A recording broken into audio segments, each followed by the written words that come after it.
Benvinguts al Friki Online càpsula 750. Ens anem a Panini Manga i ens anem a un manga que és una sèrie de les més potents que hi ha ara, que és una sèrie antiga que aquí no s'havia acabat de publicar mai sencera i que, per sort, en aquests moments l'estem tenint completa. I anem pel número 5 de Eden Endless World de Hiroki Endo.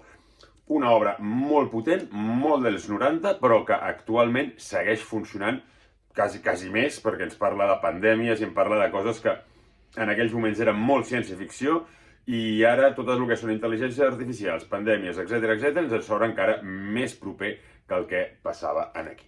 Què passa en aquest número 5 d'Eden? 5, recordem, de 9, estem ja passat al meridià de la saga.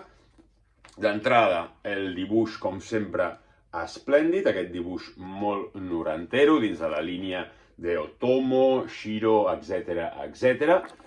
Amb aquest dibuix, ja us dic, molt clàssic i un dibuix de manga adult, claríssimament, que és realment preciosista i molt currat i que ens funciona molt bé, tant per les escenes de diàlegs i de tranquil·litat com per les escenes d'acció, que també són realment brutals.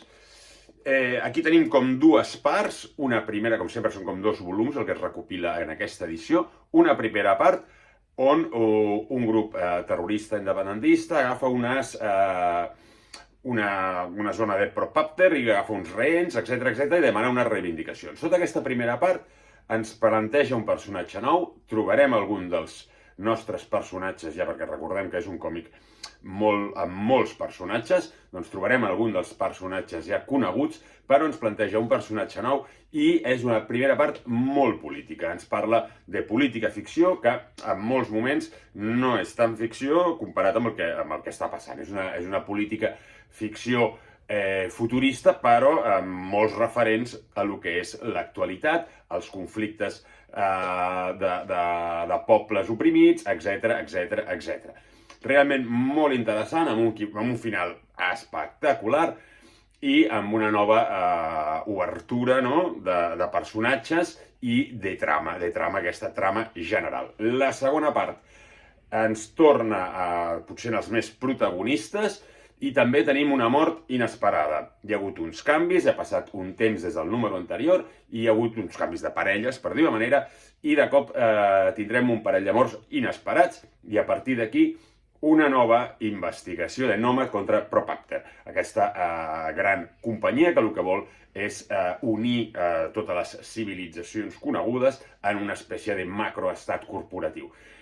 Què passa aquí? Doncs aquí també ens fiquem en tema de rotllo polític, però tornem a lo que és el virus, aquest virus que torna a tenir una acció nova i que torna a expandir-se a diferents ciutats del planeta. Realment molt potent, segueix enganxant moltíssim, una obra adulta, intel·ligent, complexa i que farà jo crec que tots els fans de la hard science fiction haurien de tenir a casa perquè és molt potent. Salut i a llegir còmics.